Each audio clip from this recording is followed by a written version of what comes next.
Assalamu alaikum, grade 11. We meet again for the second part of this unit. As you remember, last time we ended the video with the discussion of the vocabulary types of books. And we talked about short stories, biography, novel, poetry, play, nonfiction.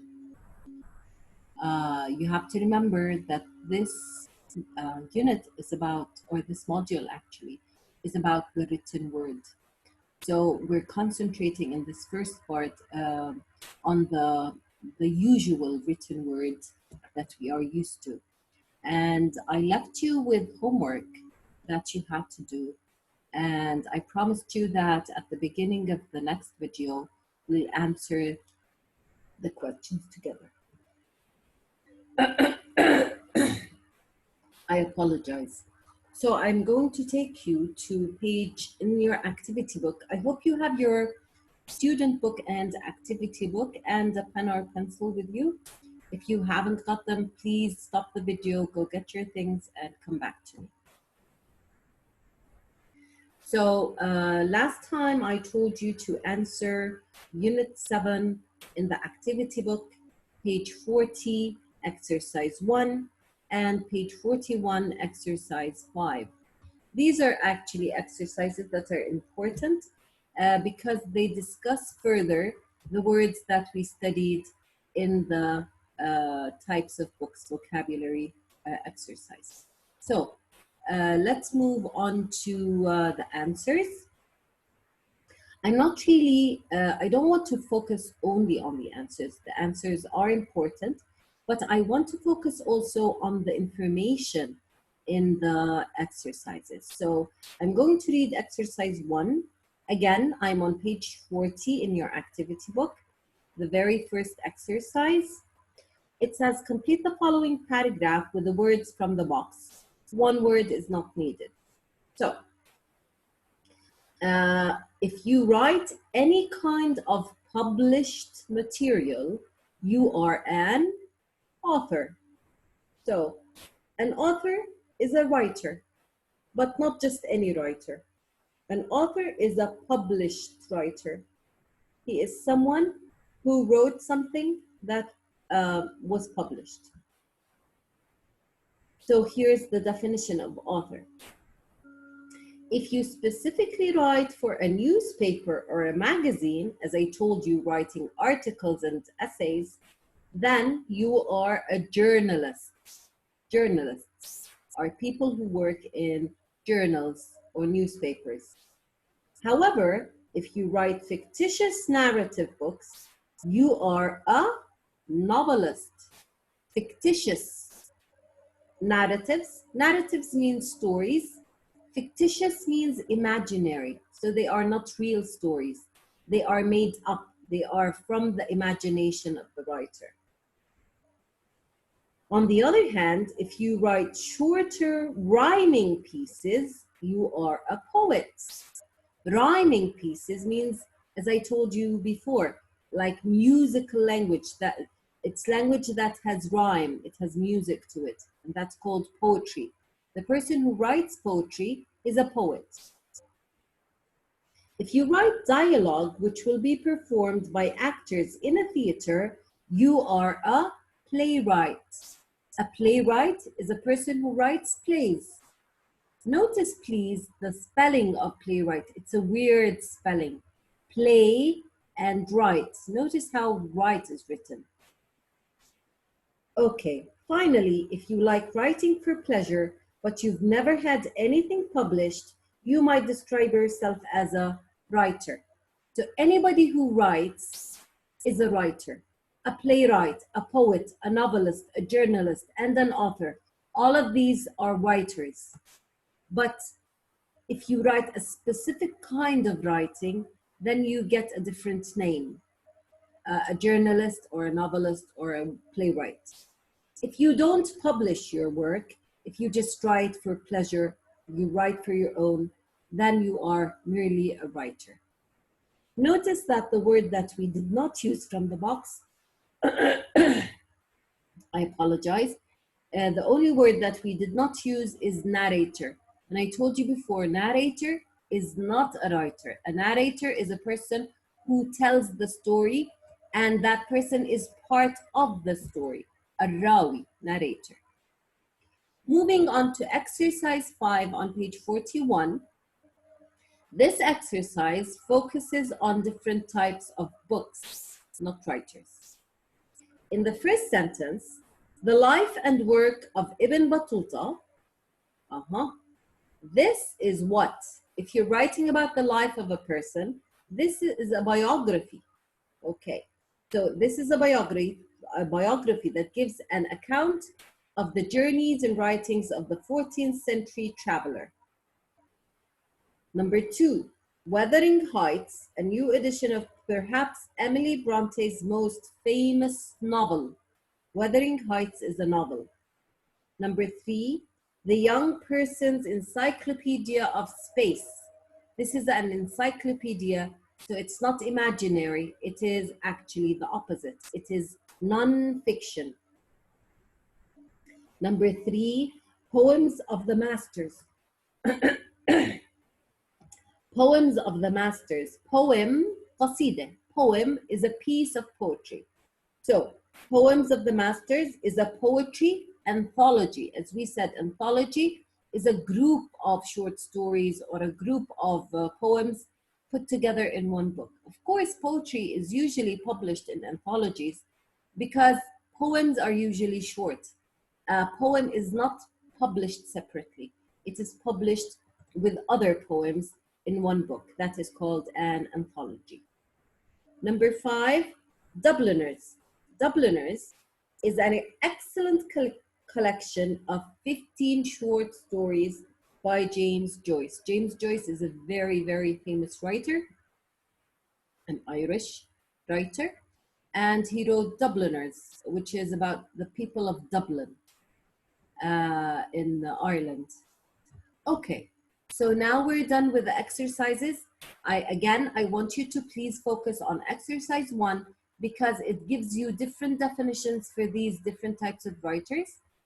Also, exercise 5 gives you different types of books that you might read. Now, going back to our book, as I promised you last time, I'm going to read with you today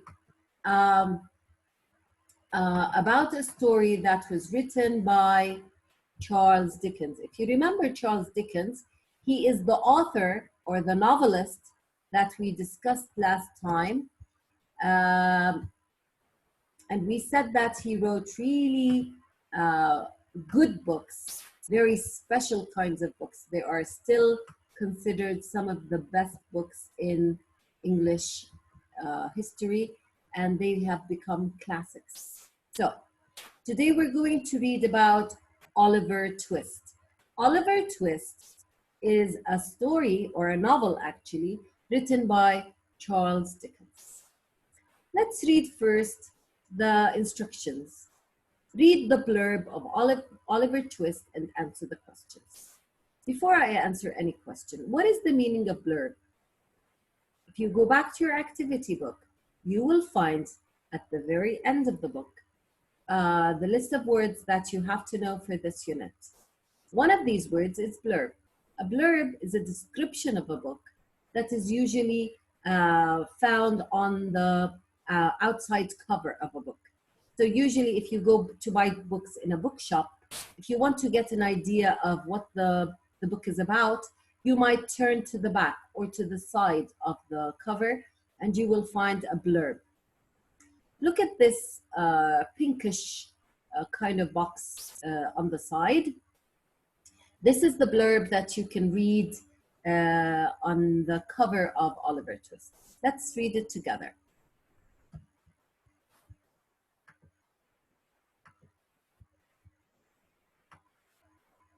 Oliver Twist is an orphan who lives in a Victorian workhouse. Orphan means a person whose parents are dead. So Oliver Twist is an orphan. And he lives in a Victorian workhouse.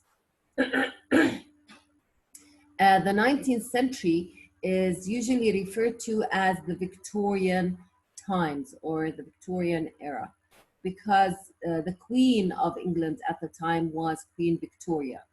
So he used to work he used to live in a workhouse, a place where they kept orphans and where they made them work very hard.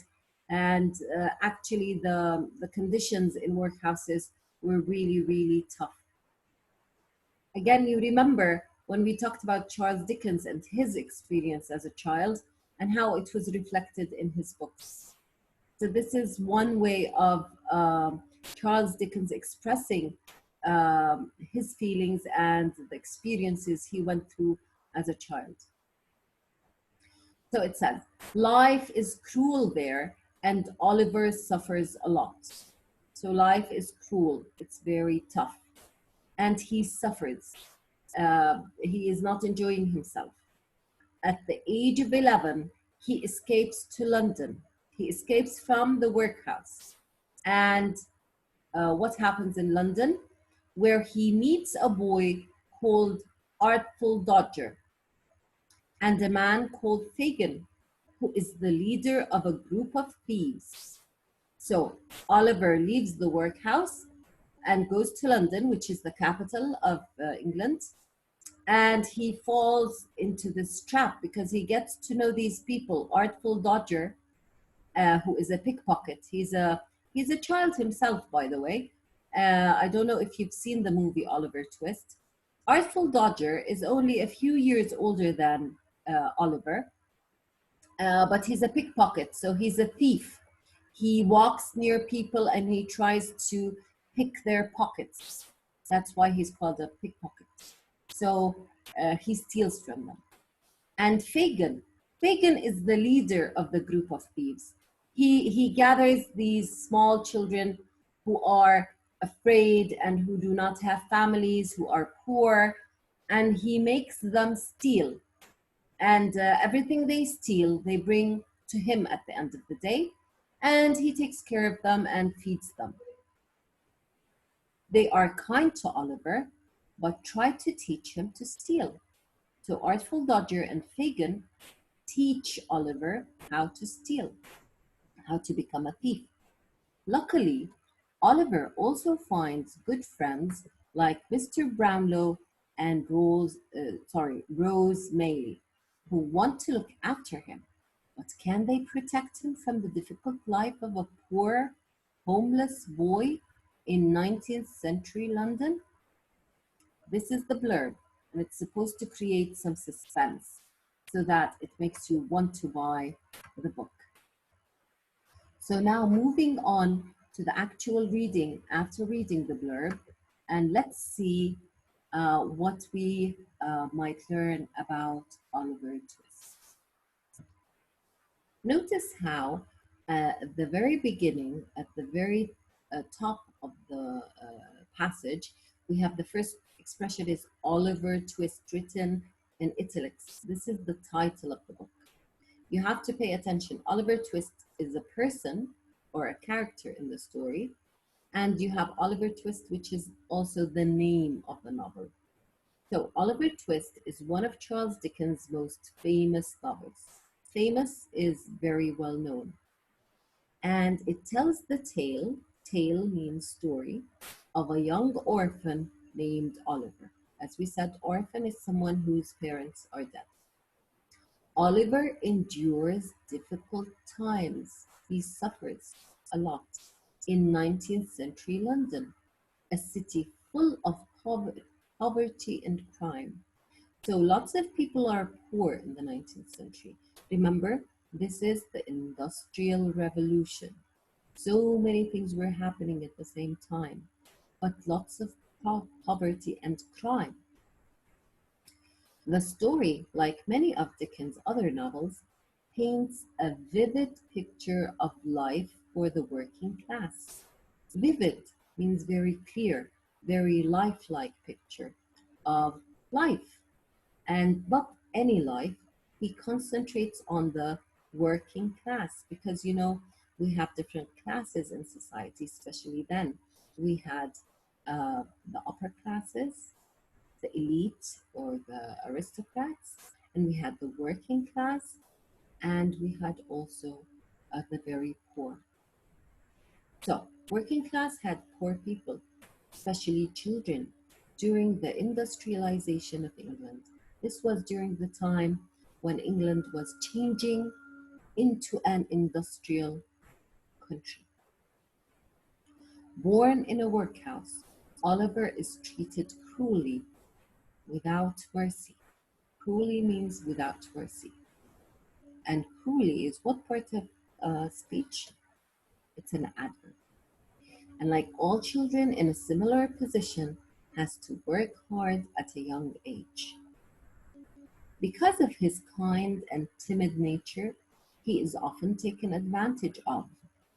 Who is kind and timid? This refers to Oliver.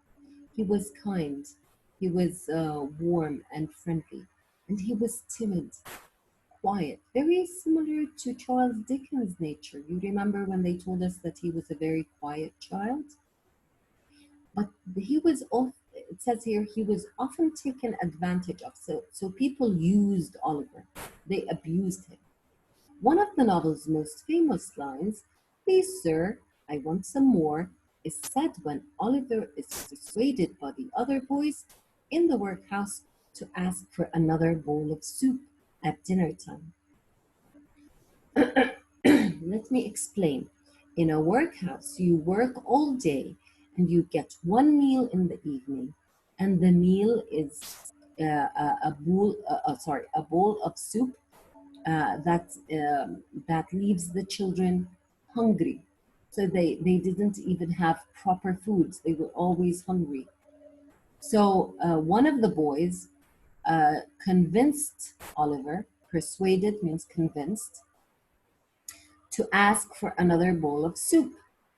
So Oliver took his bowl of soup and went to the master and said, "Please, sir, I want some more." What happened after that?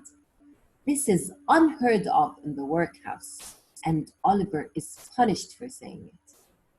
So nobody has ever done this before. This is unheard of. It never happened in the workhouse. Nobody has ever asked for more food. All of the children took what they could, and that's it. So Oliver was punished for just asking for food. Can you imagine?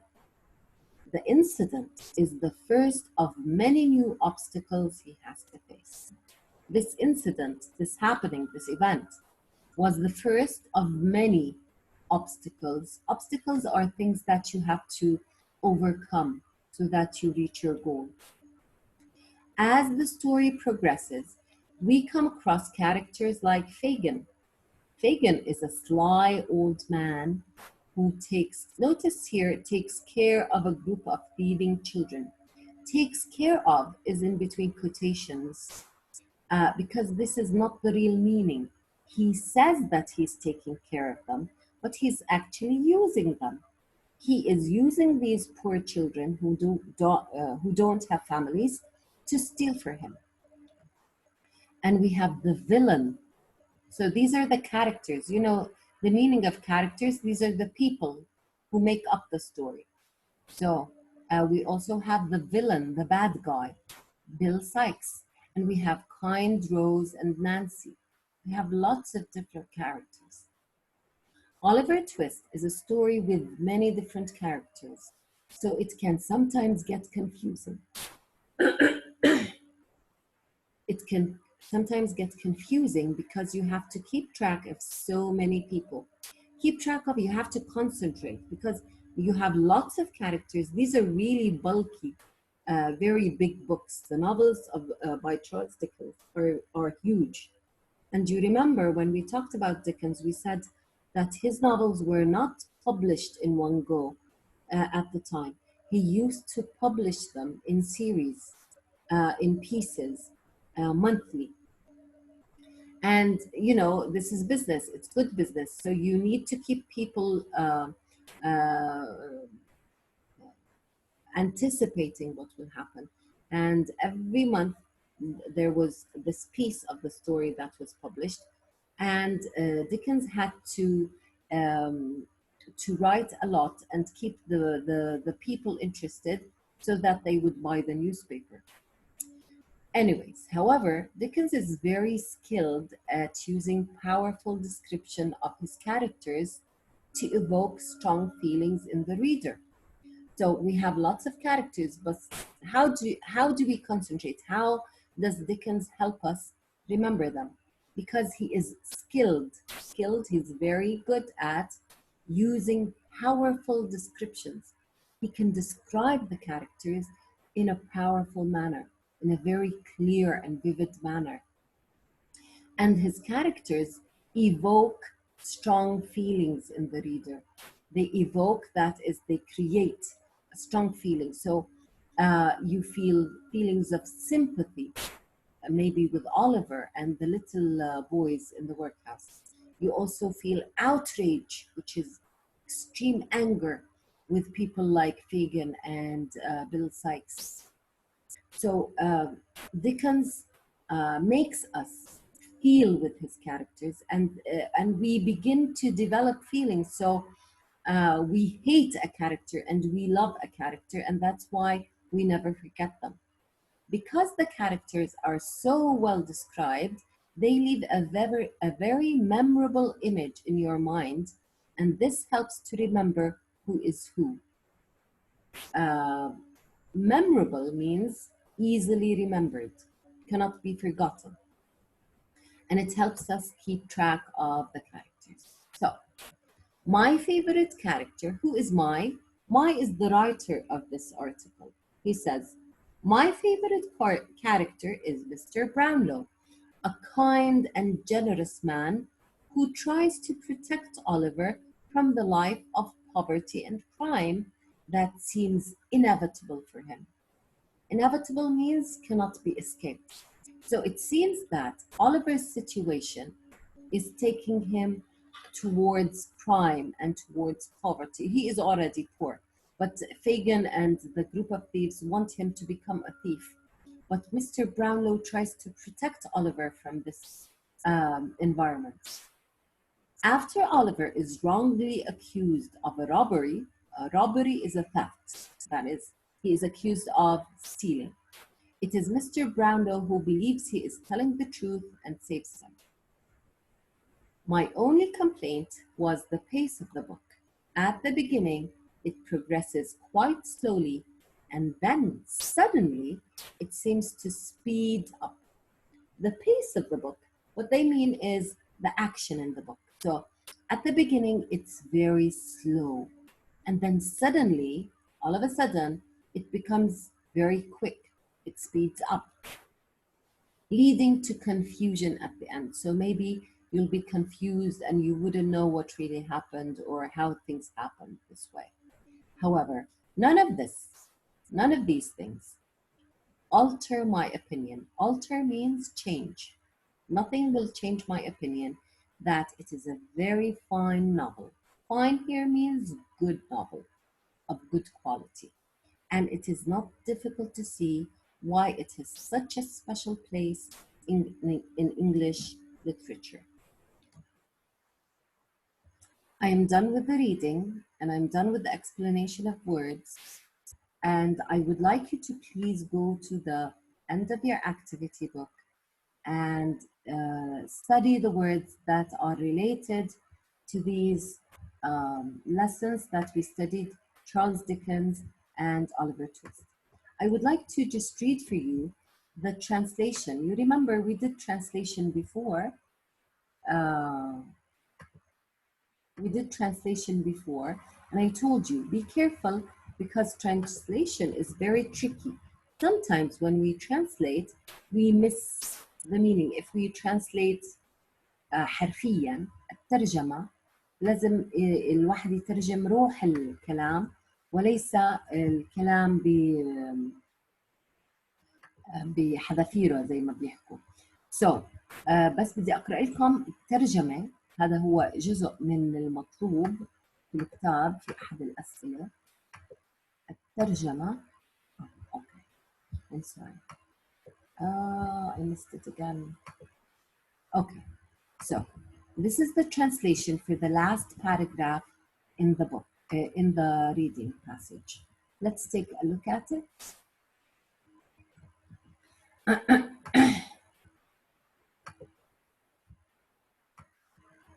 Okay, I want you to look at the passage and look at the translation.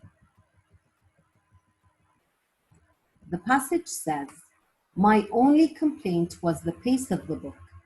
إن مأخذي الوحيد على الرواية هو وتيرة تتالي الأحداث. At the beginning, it progresses quite slowly and then suddenly seems to speed up, leading to confusion at the end. التي تتطور ببطء في البداية لتبدأ فجأة بالتسارع مما يؤدي إلى غموض في النهاية. However, none of these things alter my opinion that it is a very fine novel. وعلى الرغم من ذلك من هذه التفاصيل فلا زلت أعتبرها رواية جيدة. I can't get to the last part. Okay, let me downsize this. Okay. I apologize. I just can't get to that part. Okay. وعلى الرغم من هذه التفاصيل فلا زلت أعتبرها رواية جيدة. Fine يعني جيدة. ولا يخفى أبدا سبب احتلالها مكانة مرموقة في الأدب الإنجليزي. I hope that you enjoyed the story of Oliver Twist. Next week, inshallah, we will start Unit 8, which will be the last unit I'm going to give you. And hopefully, I'll see you then. Again, if you have any questions or any comments, please don't hesitate to contact me. See you all. Take care.